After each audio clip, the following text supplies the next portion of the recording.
자, 우리가 거의 교재 1번 1권을 끝을 향해 가고 있는데요. 마지막 부분이 이 산상수훈, 마태복음 5장, 6장, 7장이죠. 이 부분에 대해서 우리가 지금 말씀을 함께 나누고 있습니다. 자, 네.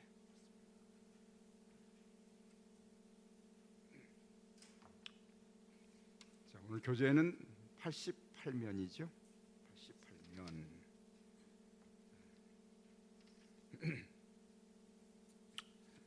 우리가 지난주에 8가지 복, 산상수훈에서도 가장 기초가 되는 것이 팔복이에요. 팔복, 8가지 복.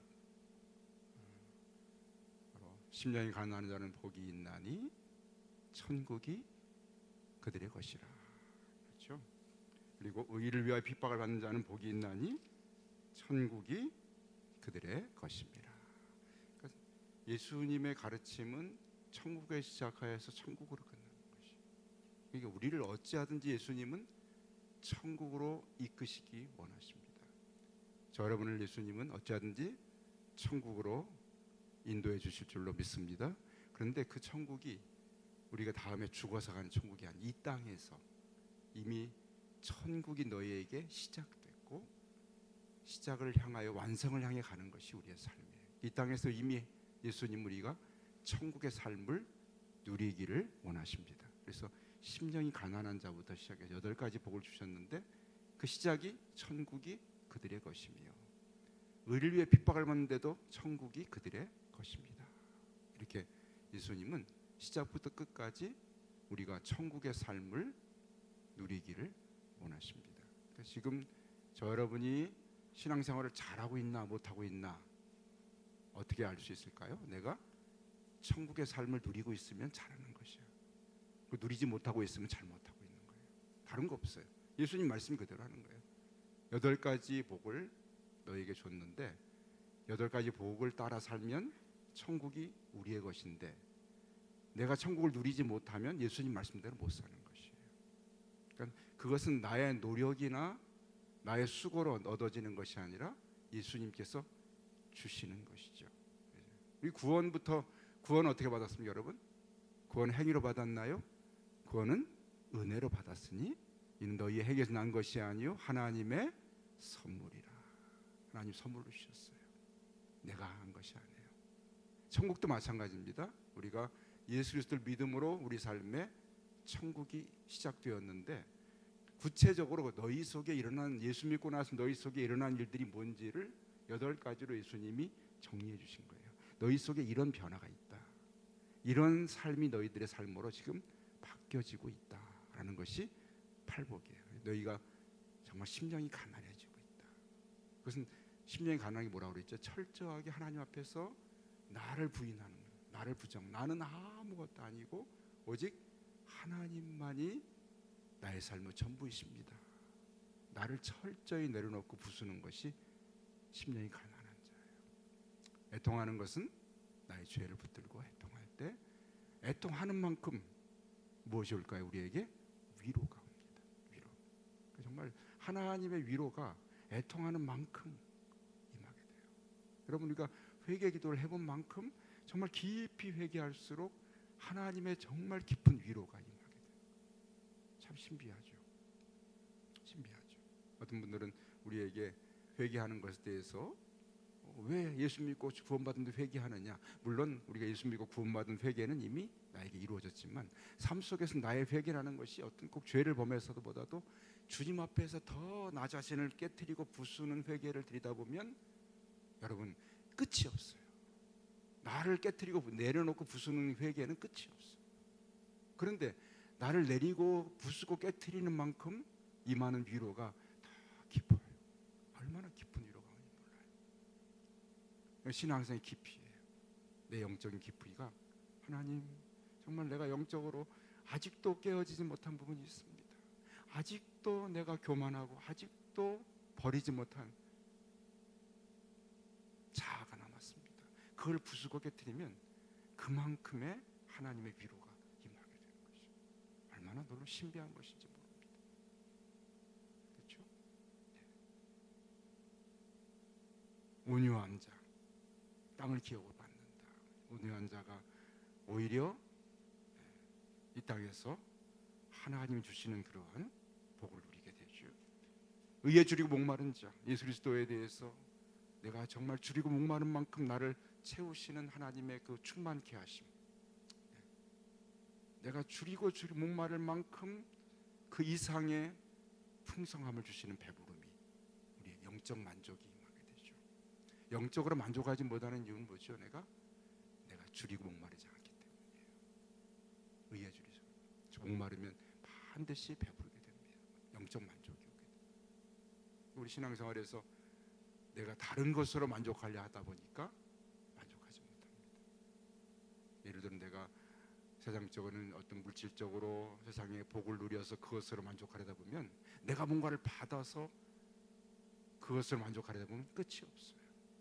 그렇죠? 그런데 만족하는 방법은 예수 그리스도 그분에 대해서 줄이고 목마른 심령을 가지면 너무나 만족하게 해주시는 거죠. 언제나 그것은 밥을 먹듯이 바로 만족함이 임하는 것은 주님에 대해서 내가 줄이고 목마른 그 순간부터 반드시 만족하게 되는 것이죠. 긍휼히 여기는 자, 하나님의 긍휼을 경험하게 됩니다. 그렇죠? 마음이 정결한 자, 하나님을 보게 된다. 그렇죠?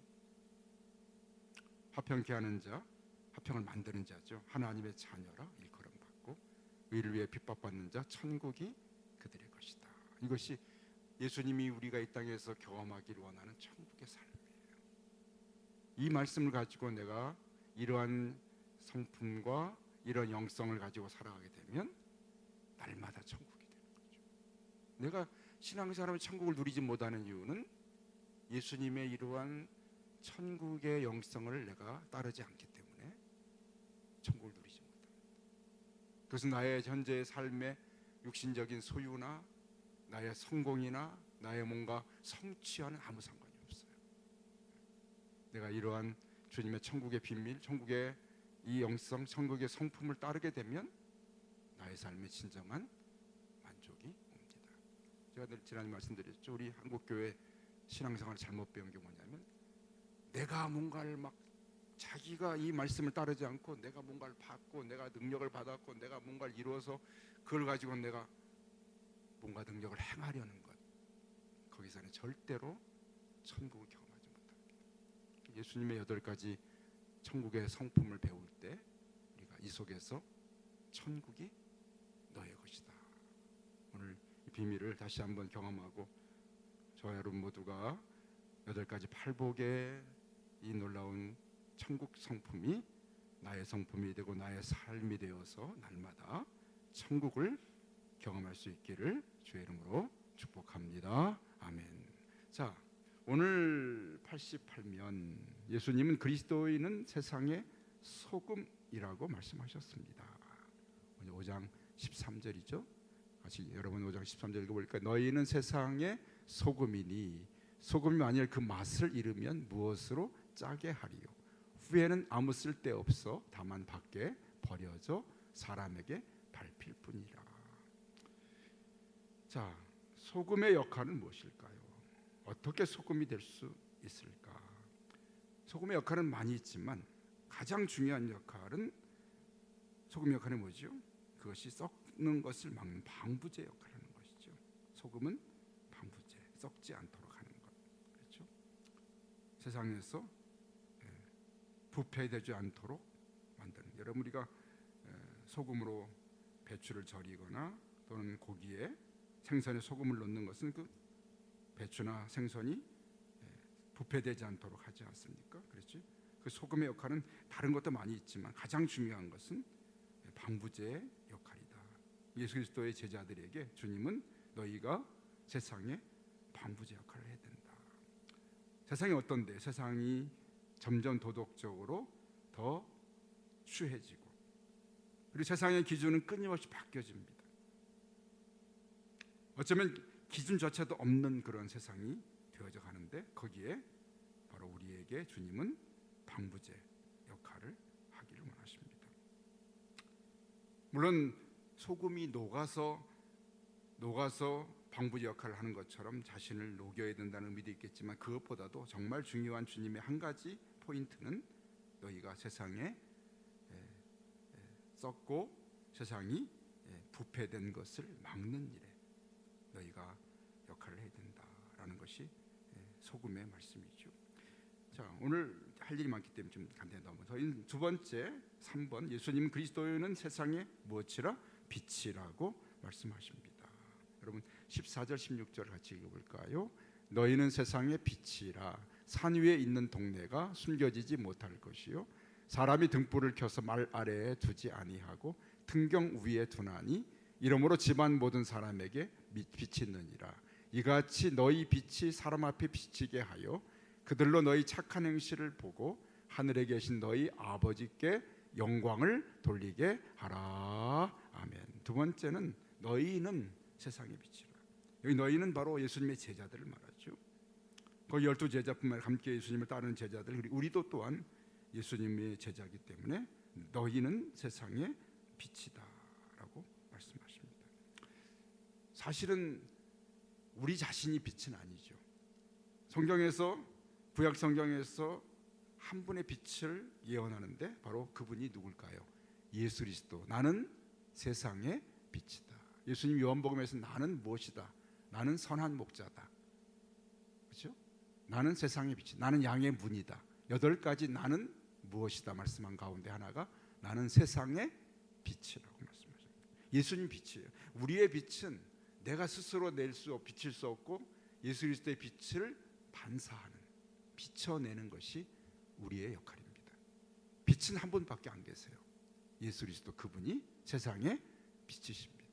우리는 그분의 제자의 삶을 통해서 세상에 그분의 빛을 비추어 주는 것이죠. 자, 이 빛은 어떤 의미가 있는가? 세상의 모든 더럽고 부정한 것에 대한 순결함, 거짓이나 무지에 대한 진리, 하나님이 버림받은 자들에 대해서 하나님의 택하시고 임재하심, 이런 것들이 빛의 역할이죠. 근데 오늘 예수님 빛을 설명하시면서 이런 말씀하셨어요. 산 위에 있는 동네가 숨겨지지 못할 것이다. 산 위에 있는 동네는 아마 믿는 자들의 진정한 모임을 의미하고, 그리스도의 빛을 세상에 비추는 순결한 반사체. 우리 교회가 그래서 세상에 그리스도의 빛을 비춰주는 반사체가 돼요. 산 위의 동네가 되어야 되겠죠. 우리 교회가 이 사명을 가졌어요. 산 위의 동네가 되는 것이 우리 교회죠. 자, 그런데 여러분 오늘 15절에 보면 15절에 보면 사람이 등불을 켜서 말 아래에 두지 아니하고, 이 말이 뭐죠? 따가닥따가닥 히 하는 그런 말인 줄 알아서 처음에 나는 그 말이 학생 때는 왜 등을 켜서 말 아래에 뒀나 그랬더니 그 말이 아니고, 이 말은 곡식을 양을 재는 나무 그릇이에요. 나무 그릇, 곡식의 양을 재는 당시에. 그래서 그 아래 두지 않는다는 얘기는 불이 한 방에 등불을 하나 켜는데 말 아래 두면 등불이 꺼지지 않고 오랫동안 탈 수 있도록 하는 역할을 한답니다. 그런데 그것은 불을 밝게 보이진 않아요. 불을 감추는 역할을 하죠. 불을 비추는 건 아니죠. 그래서 사람들이 등불을 켜게 되면 말 아래 두지 아니하고 어떻게 해요? 등경 위에 둔다. 그렇죠? 등경 위에 둔다. 15절이죠. 왜냐하면 사람들 모두가 밝게 그 빛을 볼 수 있도록 하는 것이 등경 위에 두는 그러한 빛입니다. 바로 빛을 가리는 말과 같은 존재가 예수님께서 주신 그러한 그 당시에 바리새인들과 같은 그런 신앙생활, 그런 것들은 복음의 빛을 가리우는 그런 역할이죠. 근데 우리들에게는 산 위에 있는 마을처럼 빛을 비추는 그런 삶을 부탁하고 계십니다. 빛을 비추는 것에서 특별히 16절에 너희 빛이 사람 앞에 비치게 하라. 여러분 이제 앞으로 우리가 빛을 비추기 위해서 이렇게 휴대폰에 불을 피우거나 거울을 하나 들고 다녀야지. 거울 다니면 사람들에게 이렇게 빛을 비춰주면 어떡할까요? 사람들이 눈에 딱 비치면 어떡하겠어요? 괜히 몰매 맞게 됐죠. 빛은 뭘까요? 여기 주님께서 말씀하셨죠. 너희 착한 행실을 보고 하늘에 계신 너희 아버지께 영광을 돌리게 하라. 착한 행실. 착한 행실은 바로 하나님의 마음과 뜻을 나타내는 의의를 말합니다. 네. 이 땅에 우리 제자들이 살아가는 가장 중요한 목적, 저러버린 살아가는 첫 번째 목적은 아버지를 영원하게 하는 것이죠. 그래서 우리가 세례받을 때, 소유리 문답할 때 인간이 사는 첫 번째 목적은 무엇입니까? 하나님을 영화롭게 하고 영원히 그를 즐거워하는 것이다. 하나님을, 나를 통해서 하나님이 영광 받는. 그렇죠? 우리가 세상에 잘 살면 그 참 어느 집 자식이요, 부모가 자식 잘 길렀네, 그렇게 말하잖아요. 그렇죠? 네. 그래서 우리가 하나님께 영광을 돌리는 것은 우리의 삶을 보고 하나님이 영광을 받으시는 거예요. 우리의 삶을 보면서 사람들이 저 사람들의 아버지가 하나님이시구나 하는 것을 알게 하는 것이 바로 우리의 착한 행실입니다. 우리의 가장 중요한 첫 번째 그리스도인의 삶, 제자들의 삶은 바로 말과 행동을 통해서 하나님 아버지를 영화롭게 해드리는 것이에요. 그것이 그리스도인의 첫 번째 사명이에요. 하나님을 영화롭게 해드리는 것. 자, 여기서 소금과 빛 두 가지가 예수님 나왔는데, 소금은 세상의 부패를 막는 소극적인 그러한 그리스도인의 역할이라면, 빛은 적극적으로 세상에 비추는, 어둠의 빛을 비추는 적극적인 그러한 역할을 합니다. 그래서 우리 신앙생활은 세상을 떠나서 숨는 신앙생활이 절대 아니에요. 여러분 잘 알아야 됩니다. 신앙생활은 우리가 믿는 사람끼리 모여가지고 산 위에 가서, 저 들에 가서, 아무도 없는 데 가서 우리끼리 그런 신앙생활을 말하자요. 어떻게 빛을 비추겠어요? 세상을 떠나가지고 우리끼리 공동체를 이루어 어디가 산다는 것은 예수님 말씀과는 전혀 상관이 없습니다. 빛은 바로 어둠 속에서 비춰지는 것이 진정한 빛의 가치잖아요. 세상이 어두울 때 그 속에서 그리스도인이 빛을 비출 때 진정한 빛의 사명을 합니다. 그래서 우리 복음을 뭐라고 했냐면은 시장 바닥에 함께하는 복음이라고 합니다. 우리 복음. 치열하게, 정말 세상에 치열하게 사는 데서 거기서 그리스도인의 빛을 비추는 거예요. 직장에서 치열한 직장 속에서 그 속에 그리스도인의 삶을 보여주는 것이에요. 그것이 소금과 빛의 삶이에요. 세상을 등지고 떠나는 것이 아니에요. 숨어버리는 것이 아니에요. 그리스도 예수의 공동체는 숨어서 따르는 공동체가 아니라 세상 가운데 그 속에 거하면서, 그 속에서, 시장거리에서, 직장에서, 사람들 속에서, 정말 어디로 가야 할지 모르는 어둠 속에 있는 사람들 속에서 빛을 비추는 것이 진정한 그리스도인의 사명인 것입니다. 그래서 주께서 오늘 소극적인 면에서 소금으로 썩는 것을 막고 빛으로 세상을 밝히는 것, 그것이 너희의 사명이다. 그렇죠? 한때 교회 우리가 기도원으로 막 이렇게 많이 다녔잖아요. 그리고 지금도 종말을 기다리는 사람들은 저 무슨 지리산, 용문산 뭐 그런 산에 들어가 세상을 다 버리고 가서 그곳에 모여 사는 사람들도 있어요. 근데 그것이 이미 원하시는 진정한 빛의 사명이 아니죠. 옛날에는 절이 산속에 있는데 요새는 절이 세상으로 나오고 교회가 산으로 들어가고, 교회는 시장 바닥에 있는 것이, 즉 세상 속에 존재하면서 거기서 소금과 빛의 사명을 하는 것이 주님께서 보여주신 정말 진정한 제자의 삶이죠. 자, 그렇게 하시고 주님이 이제 정말 중요한 율법에 대한 교훈을, 정말 중요한 교훈을 가르쳐 주십니다. 십계명을 중심으로 한, 모세 율법을 중심, 구약 성경을 중심으로 한 율법에 대한 진정한 의미가 뭔지를 예수님만이 하실 수 있는 교훈을 하고 계세요. 이 17절 내가 율법이나 선지자, 이 말은 구약 성경을 의미할 때 율법은 모세오경, 창세기, 출애굽기, 레위기, 민수기, 신명기, 또는 이사야, 이게 예레미야, 에스겔, 다니엘 이런 선지서를 말하지만 전체적으로 구약을 말할 때 율법이나 선지자를 의미한 말씀으로 구약 성경을 말합니다. 자, 구약 성경을 내가 폐하려고 온 것이 아니라 어떻게 해요? 완전하게 하려 함이라. 아멘. 예수님이 구약 성경을 폐하러, 율법을 폐하러 온 것이 아니라 어떻게 해요? 완전하게 하러 왔다. 자, 여러분 교재 88면 중간 부분 봅니다.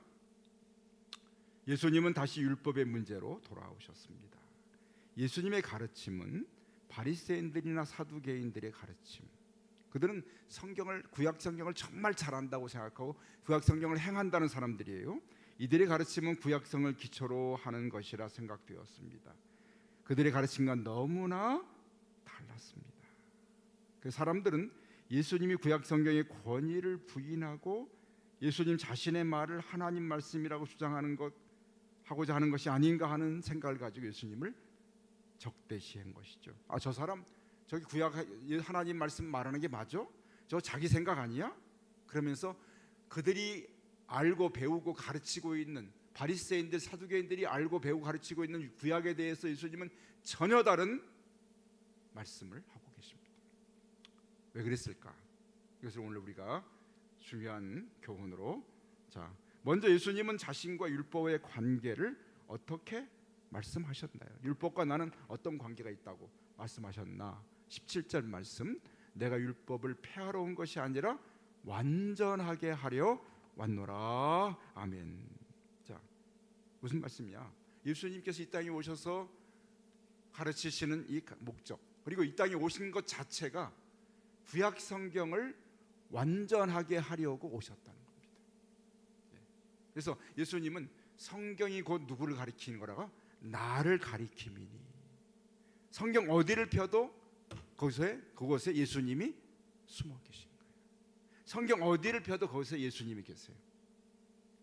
하나님께서는 그래서 구약 성경은 뭐죠? 오실 메시아 그리스도, 신약 성경은 오신 그리스도를 말하는 거예요. 구약 성경 예수님, 하나님이 예수님을 보내시겠다는 하나님의 계획과 생각을 계속해서 예고해 주신 것이 구약 성경이에요. 그래서 성경은 나를 가리켜 말하고 있다, 이렇게 말씀하십니다. 그렇죠? 그래서 예수님이 오신 것은 이 율법 구약 성경을 폐하려 온 것이 아니라 그것을 완성하러, 완전케 하려고, 바로 내가 그 성취자라는 뜻으로 말씀하고 계십니다. 그래서 예수님은 율법을 권위 있게 해석할 수 있는 유일한 분이었어요. 왜냐하면 그 성경이 가르치는 분이 바로 예수님이었기 때문에 그렇습니다.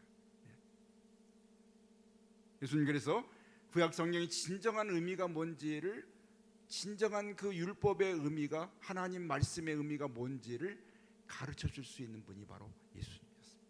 그래서 예수님이 그것을 가르치고 계시는 것입니다. 자, 그러면서 예수님께서 오늘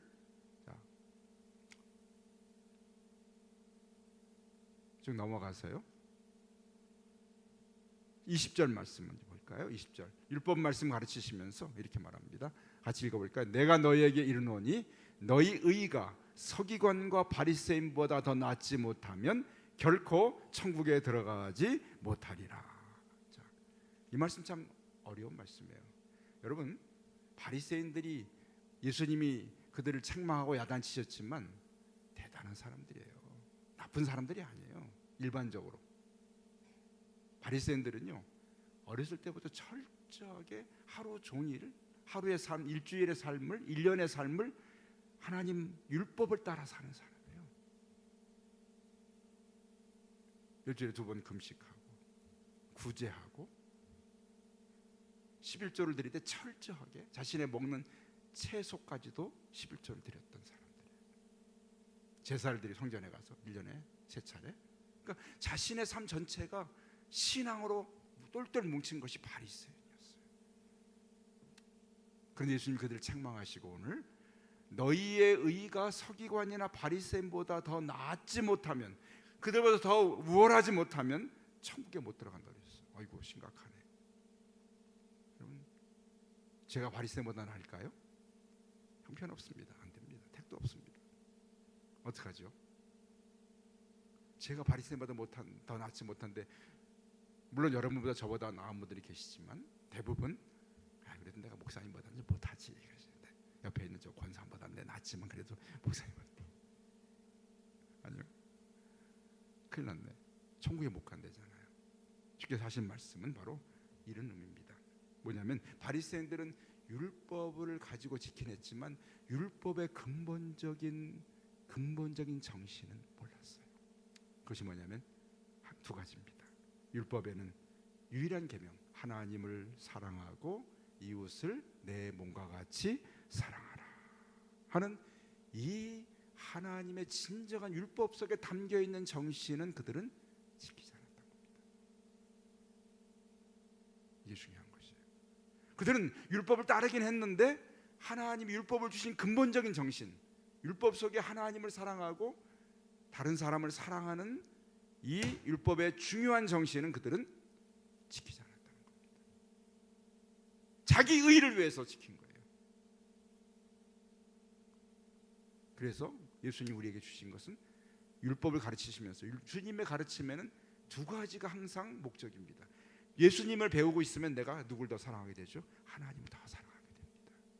예수님 말씀을 배우고 신앙생활 하면 할수록 나는 누굴 사랑하죠? 다른 사람을 사랑하기로 했습니다. 왜요? 그 속에 두 가지가 이 안에 다 담겨 있어요. 여기 성경에 있는 모든 말씀을 지키고 내가 그 말씀대로 살아갈 때 하나님을 더 사랑하게 되고 다른 사람을 더 사랑하기로 했어요. 그렇기 때문에 우리가 이 천국의 비밀, 예수님 말씀을 알고 나면은 바리새인들과는 비교할 수 없는 예수 그리스도의 의의를 갖게 됩니다. 당연히 천국에 가죠. 왜? 우리가 하나님 사랑을 알고 이웃 사랑을 알지 않습니까? 주님이 가르쳐 주셨잖아요. 우리 속에 항상 그 생각이에요. 하나님, 이렇게 하는 것이 정말 하나님 사랑하는 것일까요? 하나님, 이렇게 하는 거 다른 사람에 대해 정말 어떻게 하면 내가 다른 사람을 사랑할 수 있겠습니까? 여러분 마음속에 항상 두 가지 생각하고 계시죠? 어떻게 하면 하나님 더 사랑하고 어떻게 하면 다른 사람 더 사랑하는 삶 살 수 있을까요? 우리가 천국 못 갈까 봐, 지옥 갈까 봐 그렇게 하는 게 아니에요. 내가 천국을 이미 소유한 사람이고 예수 그리스도의 사람이 됐기 때문에 두 가지, 어찌하면 더 하나님을 사랑하고 다른 사람을 더 사랑하는 삶을 살아서 내가 빛의 사명, 소금의 사명을 감당할 수 있을까요? 이것이 우리들의 마음속에 있는 가장 근본적인 마음이에요. 신앙생활하면서 여러분 하나님 더 사랑하려고 늘 사모하고 그렇게 애쓰시죠?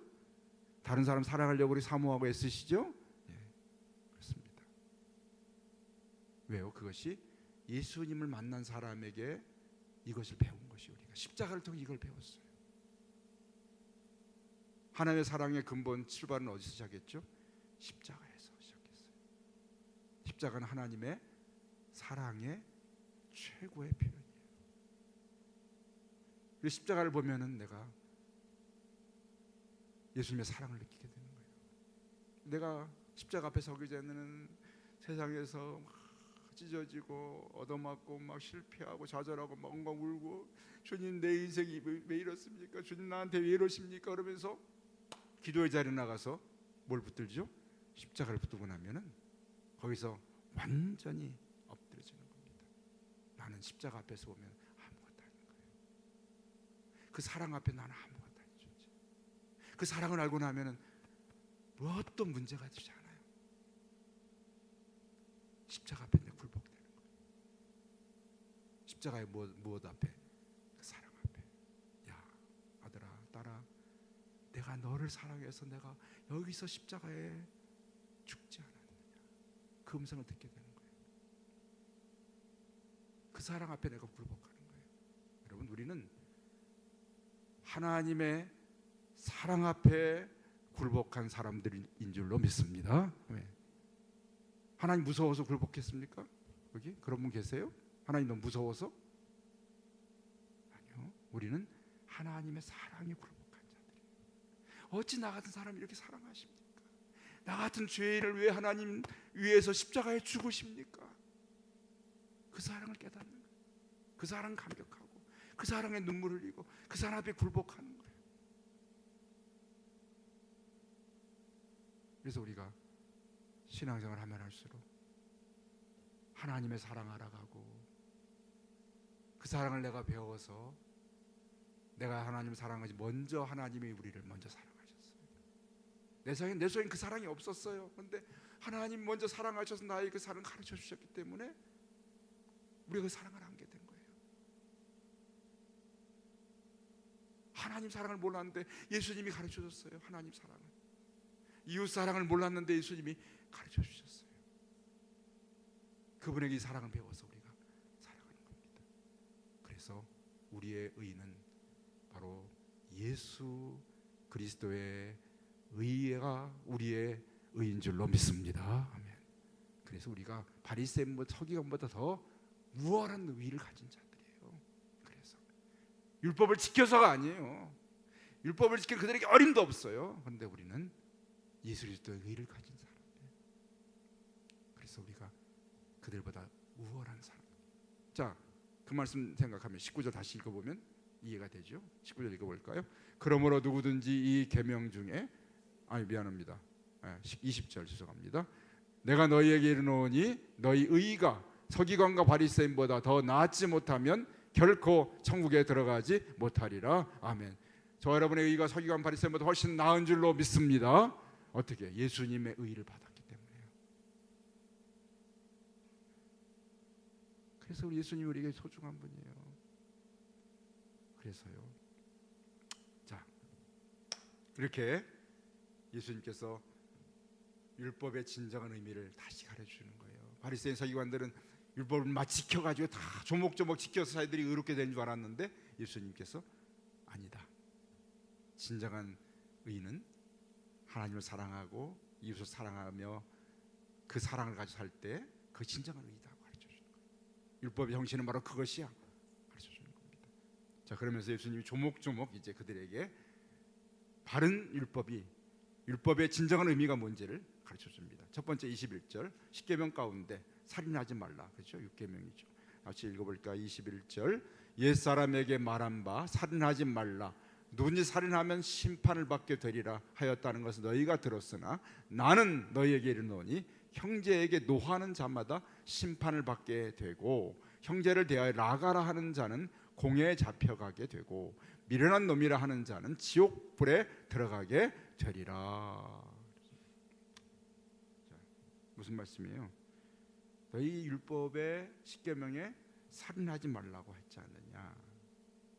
살인하면 누구든지 심판을 받게 된다. 자, 그러면 여기 살인이라는 것은 겉으로 드러나는 행위입니다.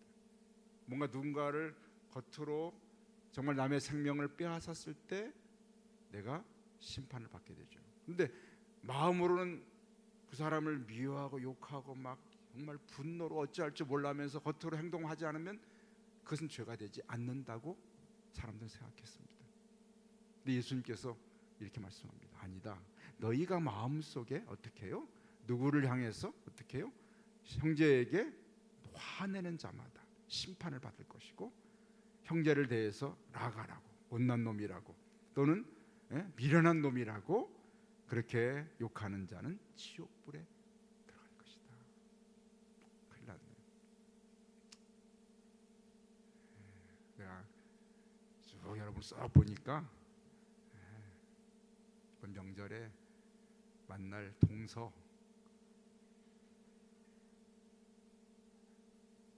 시어머니 시자가 싫어서 시급지도 안 먹고 시장도 안 가는 시어머니 시집이 싫어서 시편도 안 읽는 시어머니 어떤 분이 그래요? 시집이 싫어서 시편도 안 읽는데 시자 들어가서 지가 게을러서 안 읽으면서 왜 핑계를 거기다 댄대. 어떡하죠? 그러니까 이 말씀은 살인하지 말라는 것의 진정한 의미는 분노하지 말라는 네 마음속조차 네 마음에 예수님의 말씀은 겉으로 드러나는 행위를 중심으로 풀어가실 말씀이 아니에요. 예수님 말씀은 어떻게 해요? 우리의 중심을 보시네. 우리 중심을 변화시키는 말씀이에요. 그러니까 신앙은 우리의 외적인 행위를 바꾸시려는 그런 시도가 아닙니다. 우리 마음의 중심, 동기 우리 마음 속을 바꾸시는 것이 바로 하나님께 주신 말씀의 진정한 의도였습니다. 목적이었어요. 근데 바리새인들은 어떻게 해요? 속으로는 미워하고 미련한 놈 욕하고 실컷 미워하는데 어떻게 해요? 겉으로만 안 하면 괜찮다고 여겼습니다. 예수님 그거 지적하신 거예요. 너희가 겉으로 살인 안 했다고 너희 마음을 보니 너희가 얼마나 형제를 화를 내고 욕하고 미련한 놈이라 하고 얼마나 그렇게 했느냐. 그것이 이미 너희는 살인한 것 똑같아. 그 말씀은 바로 너희가 그 말씀을 지키는 것은 너희 마음에서부터 출발하는 것이다. 그런 말씀입니다. 살인하지 말라는 말씀을 지키는 건 너희 마음에서 시작되는 거야. 우리 마음 자체를 완전히 뒤집어 버리시는 거예요. 예수님 말씀. 내 이웃을 사랑하는 그 사랑의 동기로 살인을 보는 겁니다. 그를 미워하지 않는, 욕하지 않는 정도가 아니라 그가 우리의 욕의 대상, 미움의 대상이 아니라 그는 우리의 어떤 대상이에요? 사랑의 대상이에요. 생명을 빼앗는 것 그건 말고도 그거는 저리 멀리 하고도 네 마음에서부터 그를 향한 모든 분노나 미움이나 이런 걸 내려놓고 어떻게 해요? 너희 마음에 그 마음이 사랑으로 바뀌라는 겁니다. 그것이 주님의 가르치심이에요. 여러분, 내 마음에 다른 사람의 사랑을 바뀌면 내가 손해 보나요? 내가 미워하는 동서나 시어머니, 정말 직장의 동료를 내가 미워하는 사람을 사랑으로 바꾸면 내가 정말 손해 보나요? 유익이었죠. 다른 사람 미워하는 그 마음을 품고 살면 어떨까요? 잠도 안 되고 소화도 안 되죠. 참 감사하죠. 그 미워하는 사람이 항상 내 속에, 내 머릿속에 같이 살아. 이렇게 와서 행복할까요? 그 사람이 미워하는 대상을 미워하려면 얼마나 힘든지 몰라요. 사람 미워하는 게 쉬운 일이 아니에요. 힘들어요. 그거. 그 사람과 동행하고 임재해 계시고 그분이 항상 충만해 계시고 그렇잖아요. 미워하는 상대가. 그럼 내가 더 힘든구나. 그것이 사랑으로 바뀌어지면 내 마음 평안이 찾아오고 기쁨이 회복되고.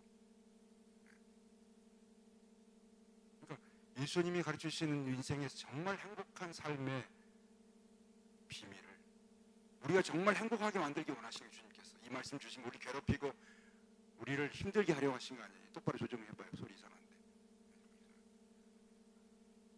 이렇게 미워하면 안 되지, 양 목사님, 그지?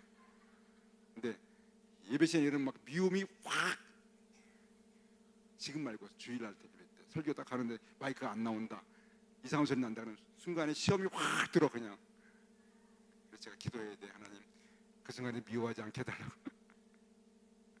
근데 우리가 예수님께서 우리를 근본적으로 바꿔주고 행복하게 만드시려는 목적이에요. 아니 주님, 미워할 사람, 미운 사람이 미워하면 안 됩니까 좀? 그런데 그것이 나에게 이득이 아니라는 거예요. 나에게. 또 손에 마이크 들고 할아버지 갖다 주려고. 그렇죠? 그러니까 정말 나를 행복하게 자유롭게 해주시기 위해서 주님께서 주시는 말씀, 우리를 위해서 주시는 말씀이에요. 우리를 힘들게 하려고 주시는 말씀이 아니에요. 이 말씀이. 그렇죠? 여러분, 남을 미워한 마음으로 화내고 미워하는 게 쉽습니까? 사랑하는 게 쉽습니까? 뭐 사랑하는 게 쉬워, 미워하는 게 쉽지. 훨씬 거짓말이에요. 미워하는 게 훨씬 쉽지. 그렇죠? 사랑하는 거 어려워요. 그런데 사실은 내 인생에서 누군가를 미워하는 것보다도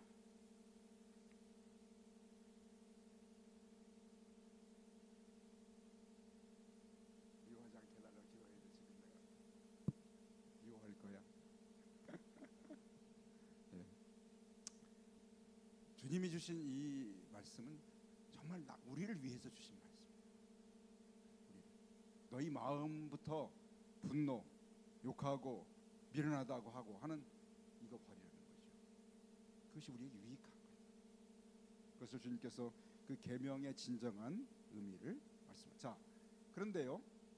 자, 23절에 형제와 어떤 관계가 문제가 생겼을 때 23절 너희가 예물을 제단에 드리려고 갔다가 거기서 제단 앞에서 예배를 드리고 제사를 드리는데 너의 형제에게 원망 들을 만한 일이 있는 것이 어떻게 생각나거든 어떻게 하라고요? 예배 다 끝나고 하지 말고 어떻게 예물을 제단 앞에 두고 예배를 드리다가도 예배를 드리기 전에 먼저 가서 형제와 화목하고 그 후에 와서 예물을 드리라. 아멘. 자, 중요한 말씀입니다. 실제 생활, 실생활입니다. 실생활에서 하나님 앞에서 하나님과 임재 앞에서 염직하게 예배를 드리다가 양심에 거슬린 생각이 났어요.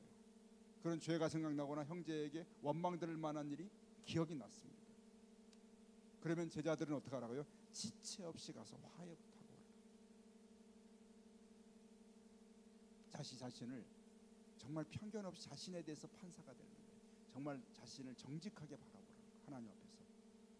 그리고 거기서 문제가 있으면 바로 해결하는 겁니다.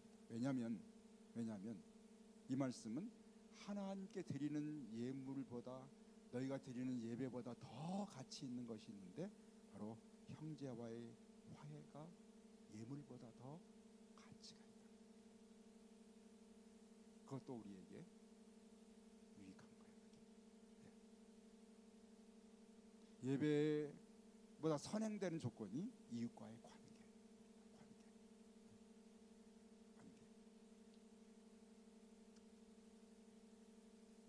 참 충격적인 말씀이에요.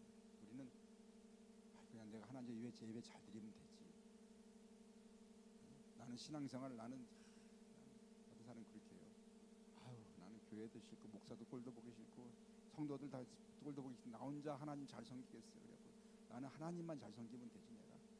그런 사람 많아요 우리나라에 신앙생활. 물론 시험 들어서 그렇겠죠.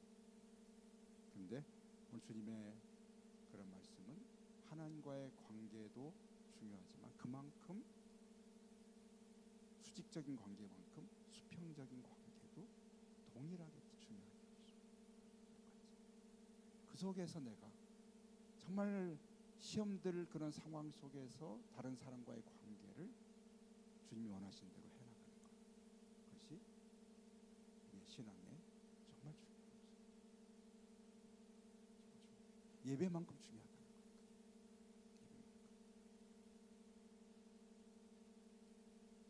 어려운 일이죠. 어려운 일인데 그 삶을 내가 살아갈 때 내 영적으로 내가 훨씬 성숙해지고 하나님의 마음을 내가 더 깊이 알 수 있고 내 신앙이 더 흔들리지 않는. 그리고 정말 그러한 삶을 따를 때 정말 나에게 영적으로 많은 유익이 찾아옵니다.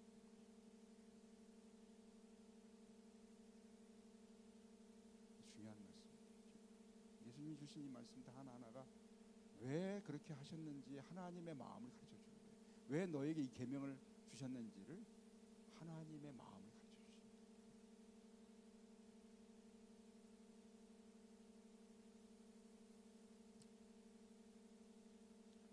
우리 마태복음 5장, 6장, 7장 산상보훈을 배우는 동안 정말 우리가 행복해질 겁니다. 정말 행복해질 수 있어요. 이 말씀입니다.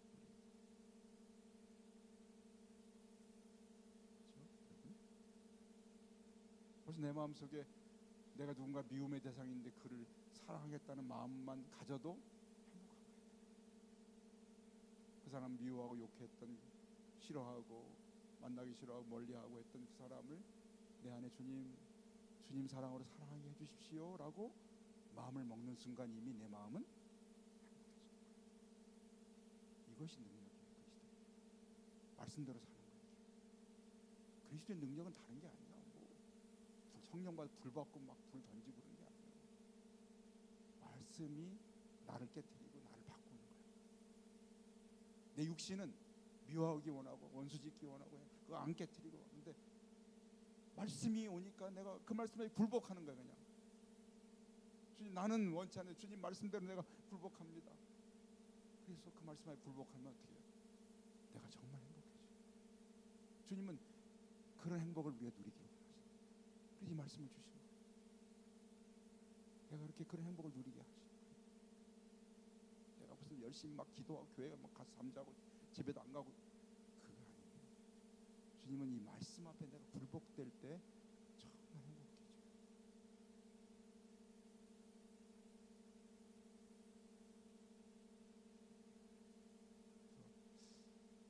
주님께서 우리에게 여기까지 오늘 제가 다 준비했는데 오늘 여기까지 너무 좋은 말씀들이 우리 천천히 급할 거 없으니까 한 말씀 한 말씀 보면서 오늘 여기까지 하고 다음 시간에는 27절부터 나머지 주님의 율법에 대한 가르침 보면서 5장, 6장, 7장 내내 우리가 정말 주님의 귀한 말씀들을 배우면서 신앙의 기초를 다시 다 다지고 정말 주님이 원하신 우리의 신앙은 뭔가, 우리가 그냥 교회만 나와서 그냥 배웠던 신앙이 아니라 주님이 정말 내가 그리스도인으로 주님의 제자로 살아가는 그런 삶과 나의 성품과 나의 영성이 뭘 원하시는지를 여기 이 말씀만 배워도 다 담겨 있어요. 오늘 말씀이 저 여러분을 행복하게 만들어 주실 줄로 믿습니다. 아멘.